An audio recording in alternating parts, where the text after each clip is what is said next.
My name is Engineer MUKTARI, the founder CEO of Taharish Automobile Service based in Abuja. I am a young man who was born into a family of 7. My dad was a mechanic and I happened to be the first child. So I grew up as a young man noticing that my dad was sick, and that sickness lasted for almost 30 or 20 something years of his life. So for me, I started early in life taking responsibilities of family. So my journey started when we relocated from Kaduna to Edo State, and I started following my dad to the workshop to begin to learn the trade. So after a while, I was able to master the trade. I was not the one running the workshop on his behalf anytime he's down of sickness. And that is how my journey into the automobile world also started. Though as a young man, I had passion for cars. I remember those days we used to manufacture cars, and then I have a friend, David, then Ejiro, who would do the electric cars, and we'll be driving the cars around the compound while we're in Kaduna, Tutuwada Faskari Close, Kaduna State. So when we relocated to Edo State, the sickness became very serious, and that is how I started taking care of my family at age 10. So I do menial jobs, I go to the workshops, and just to make sure that the workshop does not also close as well. And that is how I was able to take care of the family until 2009 when my dad passed away. So from 2009, the whole responsibility of the family was now resting on my shoulders as a young man. So that is how I started taking care of all my family members via the trade.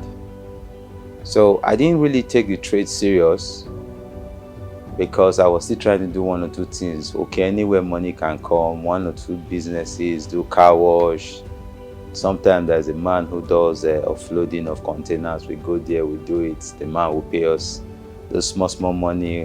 My mom was there on her own part, struggling to make sure that his family does not beg, he doesn't go hungry. Until one day I pick a book, Discovering Your Hidden Treasure. After reading that book, it was from Dr. D.K. Olukoya, because I was a Mountain of Fire member. That was how the trajectory of my life changed, because I now understood why I had passion for vehicle, but because of life challenges, I wanted to just stay away from it. So that is when the defining moment started for me. After that book, I took the business very serious, the automobile business that my dad left for me, and I was able to graduate. I went to Auchi Polytechnic, studying mechanical engineering, graduate from mechanical engineering with pass, not even with not even with the first class, not a second, not even with a distinction or upper or lower credit. I left school with pass. But I didn't allow that to determine what becomes of me. I actually remember that I once stood in the front of the class and told the entire class that, see, I don't know the shenanigans you people are doing here. See, it is not about certificate, it's about certificate. So if I leave the school with pass, I don't think that is the end of me. He said, for the gift of a man, make it room for him. So that was what I said. And eventually, that statement became a reality for me. I graduated with pass. And you can't work with pass anywhere. But I knew I had one skill, so I went back to the workshop.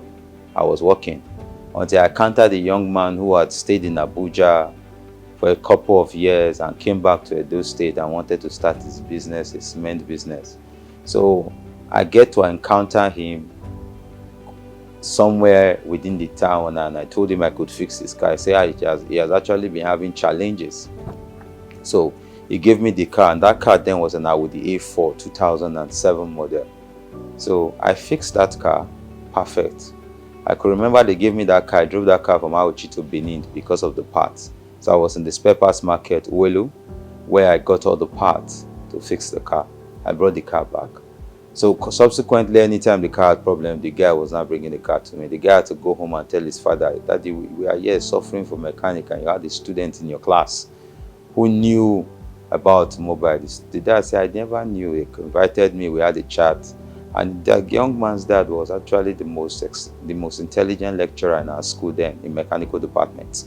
So that is where I got to know the family. And one day he was looking at me. He said, "Muktari, you are supposed to be working in Koschari." So I said, "Well, as the Lord liveth and as the Spirit liveth forever, I will be there if God willing." So the same position where the car was parked when I was working on it and he told me that thing, that was the same position the car was parked in another day. And this time it was his cousin brother who was a pastor, trained in MFM, and was a pastor in Winners. He looked at me, called my name again, said, "Muktari, what are you doing here? You are supposed to be in Koschari, Abuja." I said, "As the Lord liveth, I will be there." So because of that trigger, I now went to search about Koschari. That's when I now found out that Koschari has a branch in Abuja, has in Lagos, Port Harcourt, and other places. So it was the final year, that period. I remember a lecturer looked at me at the corridor and called my name. He said, "Muktari, go and pray for divine location. Pray for divine location." I said, "Okay." I went, I prayed that prayer for almost 3 months. That is when my focus now changed entirely, and it was now Abuja. But before then, I was in between Port Harcourt, Edo State, Lagos, Abuja. So, but through that prayer, clarity came. It was now Abuja. So I remember I prayed. After that prayer, the Lord led me to one of the pastors in the church. Then I was a Mountain of Fire member, and I was the youth leader as in that Mountain of Fire. So one of the pastors, I discussed with him. He now began to tell me the mind of God prophetically. So that is how I got to Abuja. The journey in Abuja started as an NYSC corper who was posted to Abuja. Because while those arrangements were going on by words of prophecy, declaration, God also orchestrated everything, positioned people in strategic places. I remember one of my mom's elder sister's husband who kept asking me every year when people are celebrating graduation, "When will I graduate?" I said, "Very soon." When I finally graduated, he just told me, he said, "Send me your call NYC number, the one they will give us in school before we leave." So he asked me, "Where do I want?" I said, "Abuja." That's how I got to Abuja. And then I told him, I said, "Sir, I would love to work in Koschari."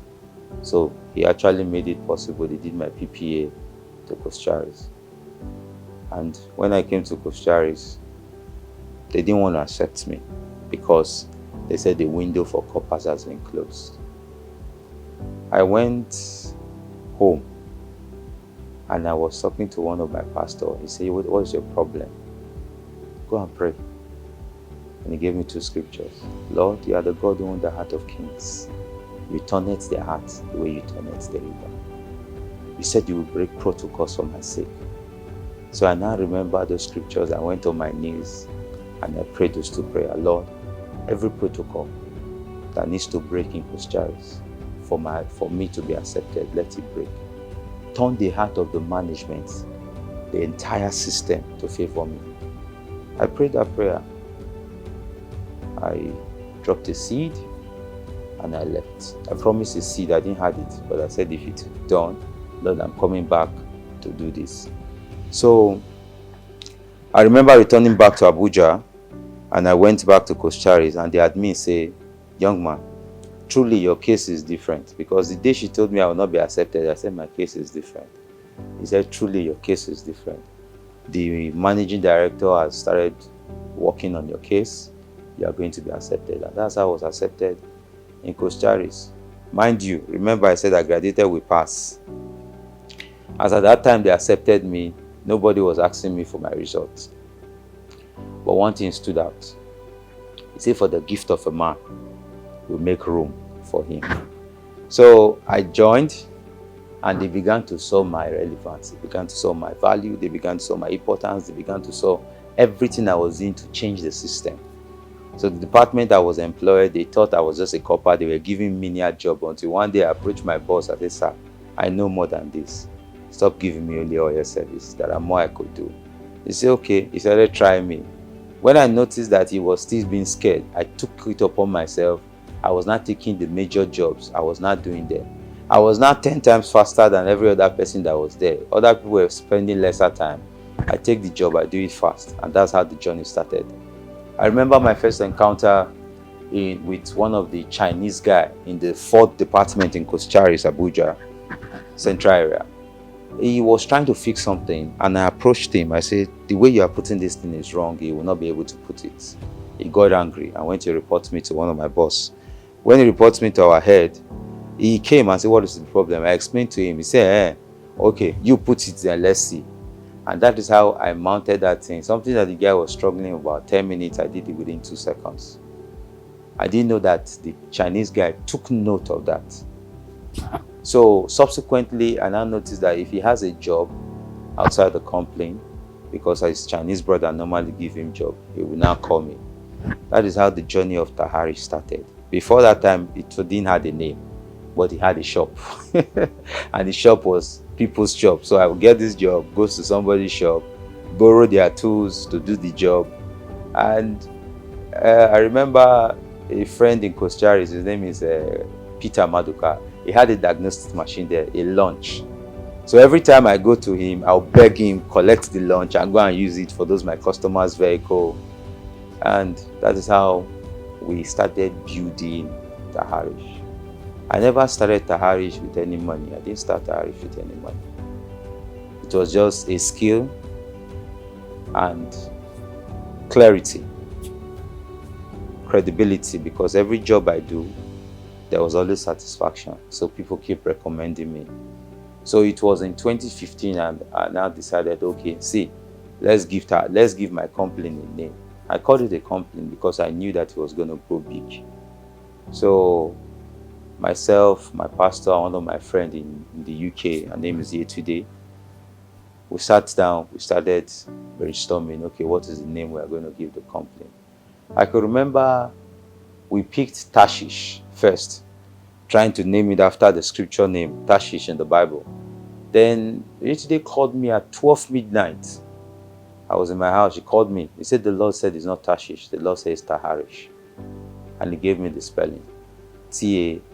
He said Taharish. I said, fine. So I took the name, and as at the time I got that name, if you go to the YouTube, Google, you go to any search engine all over the world, it was only, that name is standing alone. Today, the name is still standing alone. Everybody is just trying to copy the name. You will see Taha, you will see Tagi. Everybody is, with Taharish is still standing alone since that's 2015. So that's how Taharish was born. And I registered it in December 15th, 2015 as an official company registered in Nigeria. And we started doing the business. Today, Taharish is 10 years. And it has been a function of grace, mercy, God's love. Why am I saying this? We had had challenges. I remember because I held on up to standard, I didn't want to compromise. I had battles everywhere. Battles from colleagues, you are too expensive, customers complaining. But we still stood our ground and we kept giving value. So I had a shop close to Kostaris then in Old Parade Ground until something happened and they chased all of us out of there. And I came back close to the office, Kostaris, beside it somehow. And in 2019, I had the biggest battle of my life. Like, it was not normal. I just noticed that every job I do was just failing. It was as if I didn't know what I was doing again. Until I left the environment and I came to Jai here. So I came to Jai 2019. I left central area completely. But one thing stood out. Every customer followed me wherever I went to, because they had enjoyed satisfaction for those period of 2015 to 2019. So they all came to Jai with me. We were in Jai in 2021. Another challenge again. Still on the line of the job. But until I followed the particular principle and instruction, the power of prayer. So I was praying constantly in my workshop every time. Every day, in the morning, in the night before I left. And all of a sudden I noticed that the coast became clear. And that is how God helped us 2019, 2021, 2022, 2021, yeah. 2022, it was time to move because the Lord said it is time. I was now asking myself, okay, let me go and look for properties. I tried to look for properties.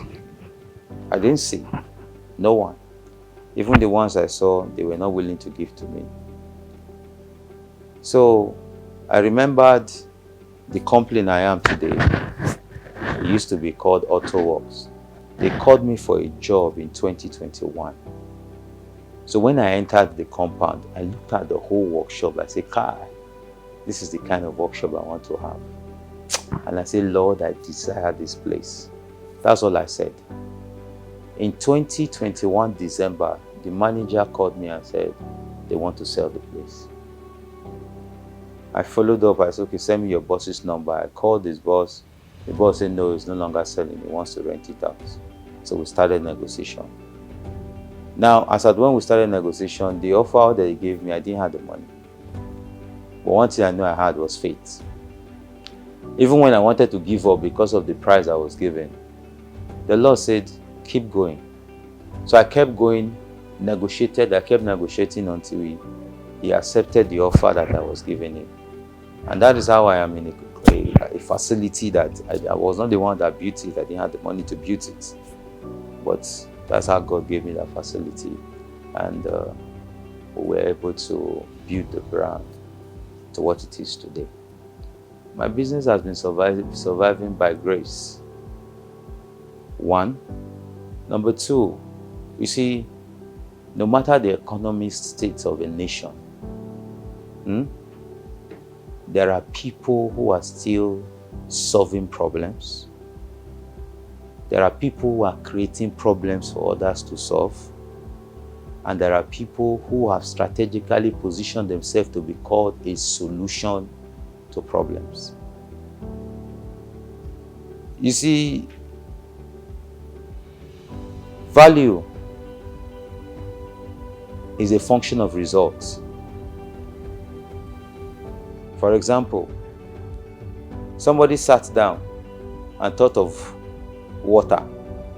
And then first, those days, water used to be in a sachet. You remember, they would tie it in one nylon and they would be selling it. They would use white cloth to filter it. And people were buying it. Then somebody saw that we can do this better, and they bought certain kind of machine and they packaged it as pure water. And people were still buying it.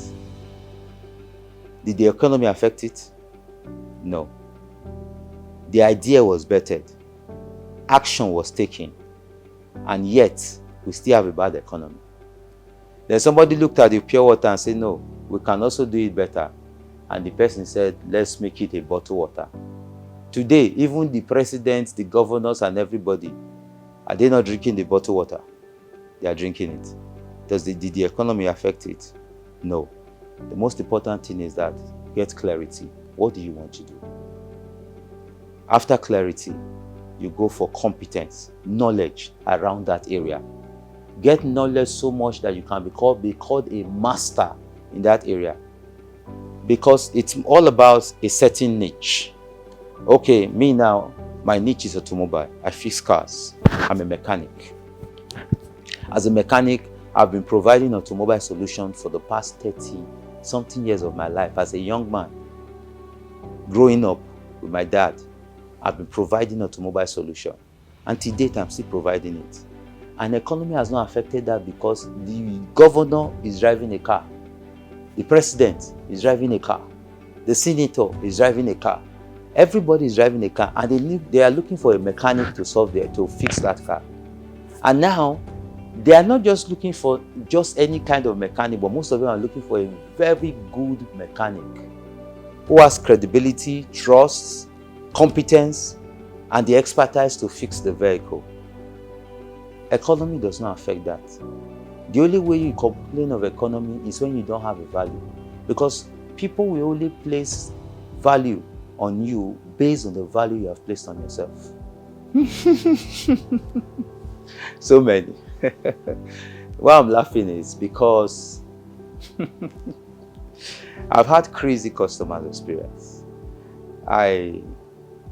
You see, before now, I never saw those crazy customer experience as a point of growth, because in every darkness there is light.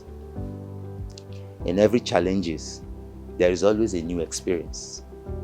In every storm, there is a change. I had a customer who I worked for, I think in 2016. So when I fixed the vehicle, there was a certain fault I found. I told him, "Sir, we have to change this thing." He said no. He felt I wanted to cheat him. I fixed the other things and I gave him the vehicle. He took the vehicle to a certain police station to see his friend, and the vehicle broke down. That guy brought police to come and meet me in my office in Taharish. I went to meet my boss, completely, our then workshop manager, and complained to him that he needs me to go and fix the car.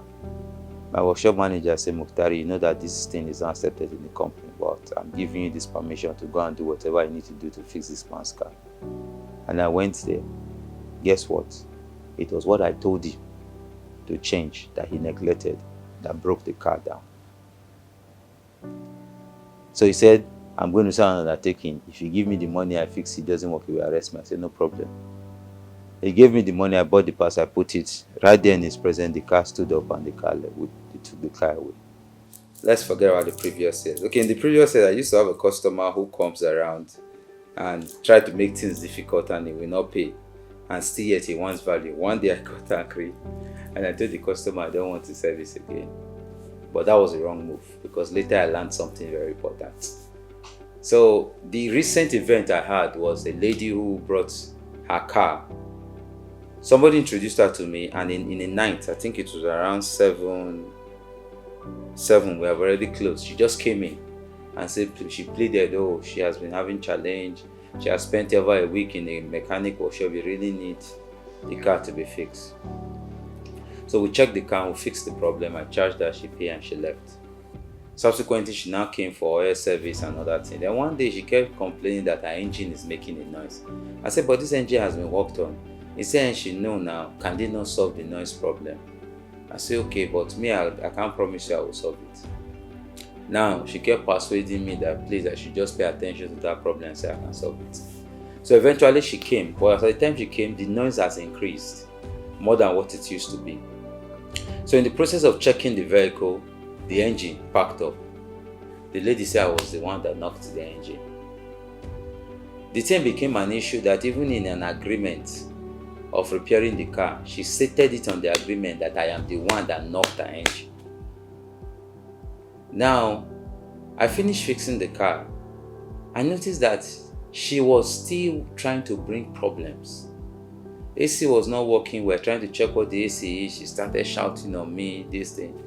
I even have video evidence and cameras of this particular story. How the guy and his brother begin to behave like mad people in my workshop. I was so calm, because I've learned over time that when trouble is coming, sometimes you that is quiet, you are the most stronger person. The weak people are those who respond. So she came, she was dragging. The mistake I made that day, I didn't remember that I had my police officers' numbers in my phone. I just wanted to drive to the police station and bring them to the scene.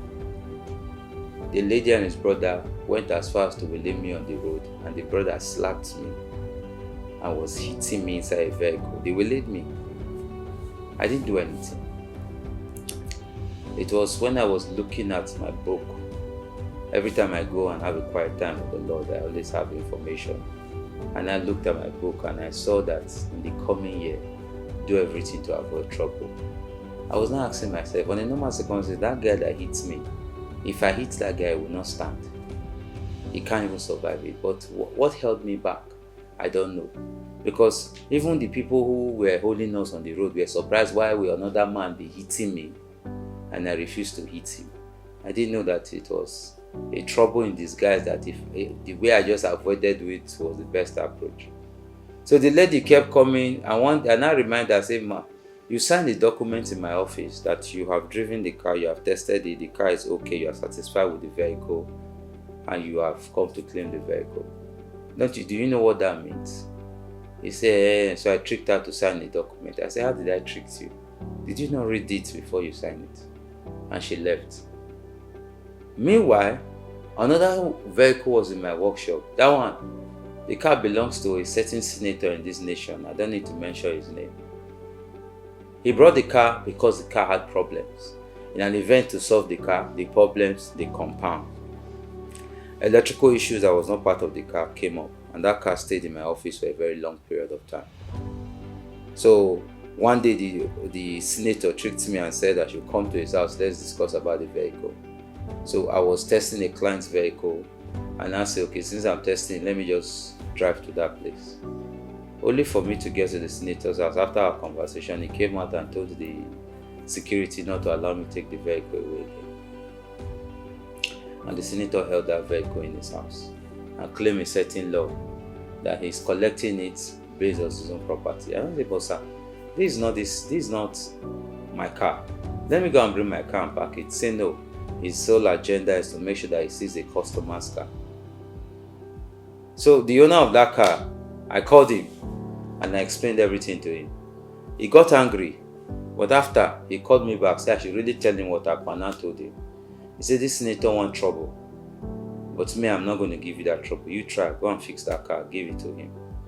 When you fix it, collect my car and bring it back. Then the owner of that car did something that shocked me. First, he said, the only reason I'm making this decision with you is because I've enjoyed my relationship with you. Your relationship with me has been of immense value. That man went and bought another car to be using, while his car was sitting in another man's house. When he wanted to make trouble, the senator avoided him. Because first, he wanted to approach the senator and talk to him, this car is my car. If you have problem with this young man, deal with the young man, not with my car. The senator avoided him. Every effort to get that car was not possible. So I now went back and fixed the vehicle. Now, this is the lesson. Do you know that I was supposed to go for a certain training in Land Rover regarding electric Land Rover? Because of that car in my workshop, I got that training right there in my workshop. So the whole problem that I saw was a problem was actually a lifting. So because of that vehicle, I got a whole new experience on how to fix electric vehicles, Range Rover electric vehicles, mild hybrid other vehicles. I gained that experience, and I already had 3 of similar vehicles sitting in my workshop, 2 hybrid, 1 electric hybrid. And that whole experience brought me to a whole new level of knowledge. I was able to fix that car 100%, took it back to the senator, collect that customer's car, and gave it to him back. But that was the level the customer went. But do you know that I prayed?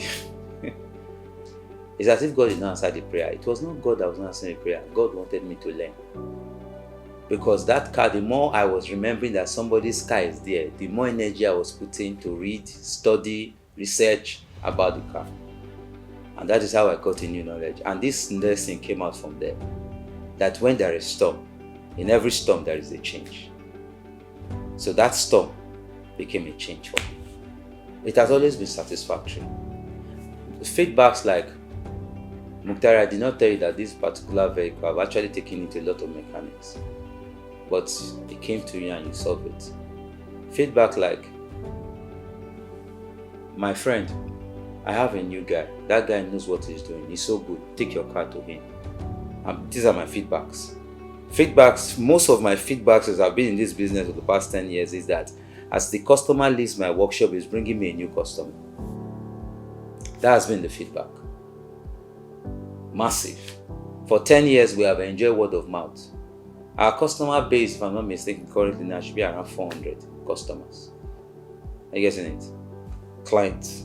high profile client because I do deal with luxury cars. But it has been from one recommendation to another recommendation to another recommendation to another recommendation. So that has been the feedbacks. I feel excited. I feel that this is a step for me climbing the ladders of greatness. What this is going to do for me now is to give me an audience that I actually need. Because I have a burden to now speak to the next generation of mechanics, making them feel that the fact that they are wearing a dirty clothes, which I once wore, does not mean that they cannot also wear clean clothes. You can actually move from the dirty clothes to the clean clothes. What do I mean? You don't just remain as a mechanic. You must be a mechanic that is revolving, a mechanic that is changing, a mechanic that is transforming. Technological driven, you are there. Constant training and development, you are there.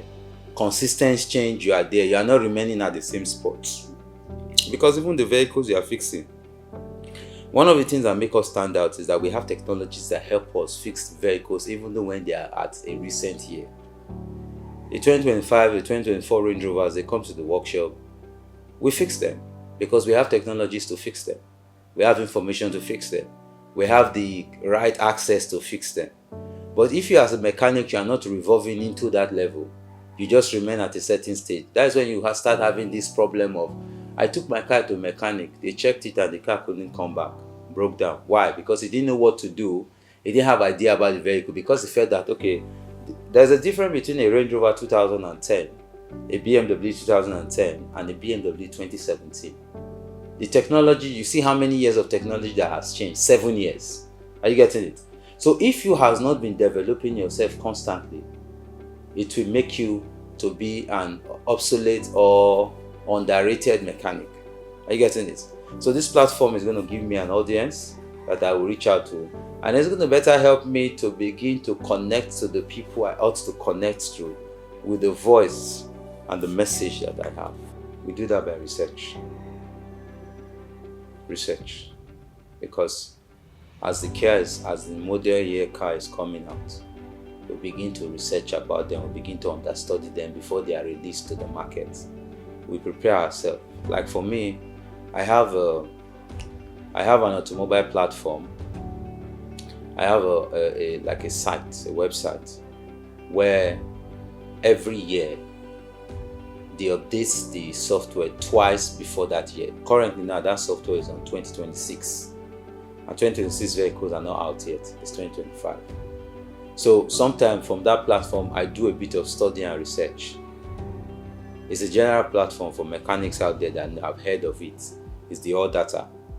Then there's the Michel. There's the ID Fix. There's the Auto Data. These are informations. They are like apps that have manuals for vehicles on how to repair, how to search for their faults, and how to be able to fix those cars based on manufacturer standard.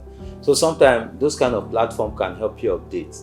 Then if you now come to a dealership, just like me, I'm more like a dealership because I'm a Range Rover expert due to my background in Taharish.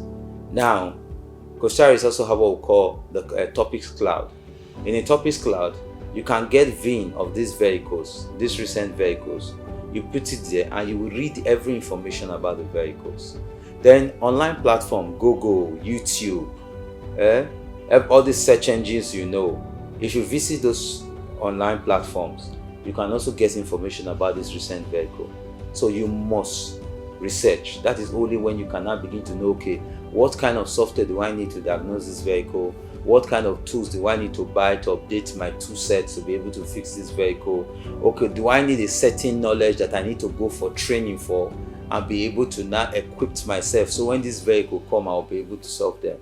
So that's why you must research. It's from that research that you now know the next step to take. Whether you need informations, you need data to fix, you need training, and that's how it is done. I see myself owning at least 2 branches of Taharish, or 3 in 3 years' time. That's one. And then the name will be so big, the brand will be so big that the world will begin to draw attention to us. Migrate. Okay. Now, the fact that I'm a mechanic does not mean that I will remain a mechanic forever. I can migrate, I can decide to go into public speaking. Are you getting it? While I'm still a mechanic. I can decide to go into farming while I'm still a mechanic. I can also decide to go into real estate while I'm still a mechanic. But that does not mean that I will completely migrate off my original identity. My recent trip to Doha is part of the reason I traveled, because I want to take Taharish global. I don't just want to make it a brand that remains here in Nigeria. Because out there, people understand my value more. Because my country, what they understand is quantity, not quality. If you bring quality, there are people who are threatened by it, people want to question it, people are not satisfied by it, satisfied with quality. It's only few people who has also traveled and has certain exposure that understands the word quality and value for their money. So for example, now what do I mean by what I'm saying? While I was away in Doha, I had a client who I gave a bill and it became an issue. She was able to understand, but the boyfriend who wants to pay the bill, they started complaining that I was too expensive, that one do this. But at the end of the day, this thing boils down to value, because the parts I am buying are not substandard parts, they are quality parts. And quality parts are expensive, even from the source of manufacturing to the place of shipping and custom clearing before it gets to Nigeria. It's very expensive. But if you are going to maybe the regular aftermarket parts, there are quality aftermarket parts and there are substandard aftermarket parts. Most of these people buy substandard aftermarket parts, put on this vehicle, they keep having problem, and they don't know that the reason why they're having problem is because of the parts they have put. So when they come to you, who is a professional, who knows what this vehicle needs, what they see is your bill is too expensive. They don't actually sit down to look at the value you are offering them. And even when you try to explain to some of them, it's an issue. But for some, later they get to understand and they will still end up paying. But for some, they will not understand, rather they will tag you with a name. You are a thief. So that's why, for this reason, my value is out there. When I went to Qatar, these people live on class, luxury. I fix luxury brands. If I have a workshop now in Doha, I don't have a problem. Because these people already understand value. The most important thing for them is results. Can he give results? Is it credible? Is his service excellent? Am I going to be satisfied? These are what these people look at there. Once you give that, your workshop will be flooded. Very good question. I want to take my time to answer this question. You see, this industry is tough. This industry is good. This industry is profitable. But if you are not ready to pay the price of service, you cannot get into this industry. Because the industry is a program of apprenticeship. Or either you are going to an automobile school, which is also an apprenticeship program. So somebody that is not willing to invest 6 years to learn this job, 3 years, 2 years, 4 years, 1 year to learn this job and become good at it, cannot even go into the industry. Because if your essence of coming into the industry is all about money, you have already missed it from the start. It is result first before money. It is satisfaction first before money.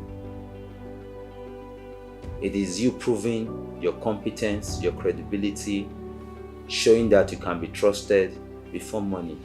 So for that young man who wants to venture into automobile space, the first thing first is clarity. Is this what I want to do? 1. Number 2, why do I want to do it? What is the problem I want to solve being a mechanic? For me, I'm solving a problem in luxury vehicles, because I've seen around that people are suffering. Those who are trying to drive luxury brands, they are suffering because of incompetent mechanics. And if you look at the country, one of the greatest problems in automobile in Nigeria is incompetence, substandard parts. incompetence, substandard parts. So that young man must be ready to, first of all, gain the requisite training. After he has accepted of this first what? Clarity. Why do I want to do it? What problem do I want to solve? Being a mechanic. Because the industry is broad. There are AC, there is the body section, the panel beatings, there's the electrical, auto electrician, there is the general mechanic who does majorly repairs, engine, suspension, and all that. There are programmers, we call them diagnosticians, who are involved in diagnosing of car, programming, coding, key programming. They can also be called the locksmiths, those who does the key programming as well. These are different aspects of this organization. So you should know the area that you want to channel your energy towards.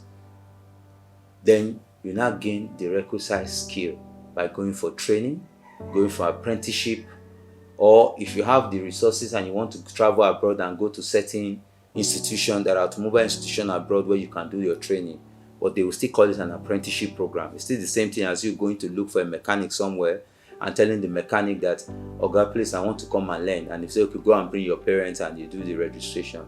So after competence, now listen, you hear the word that says service, you must be ready to serve.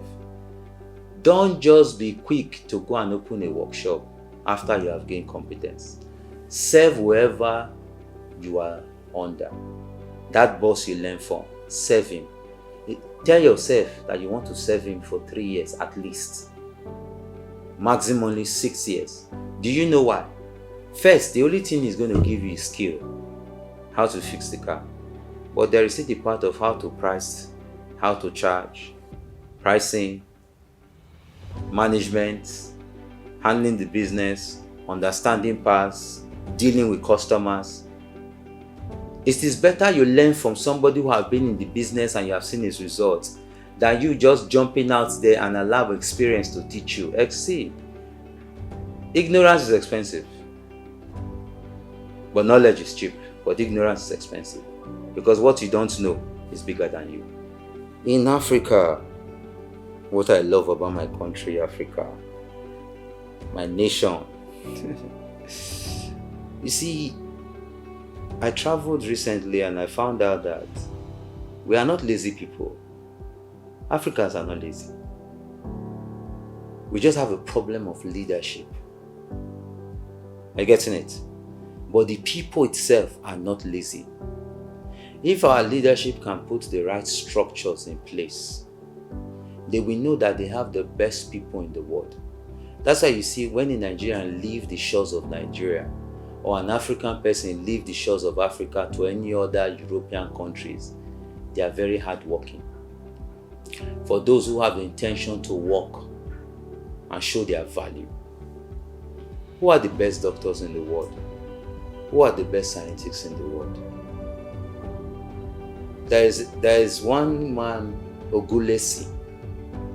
He's the owner of an airport in the United Nations. He bought it. He's in Nigeria.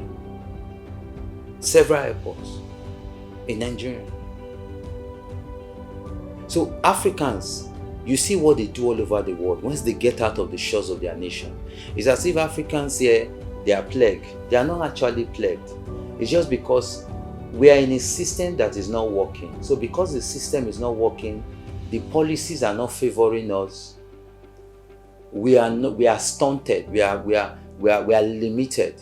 But when we leave this nation and go to a place that is working, that is when our wings will begin to flap and will begin to fly.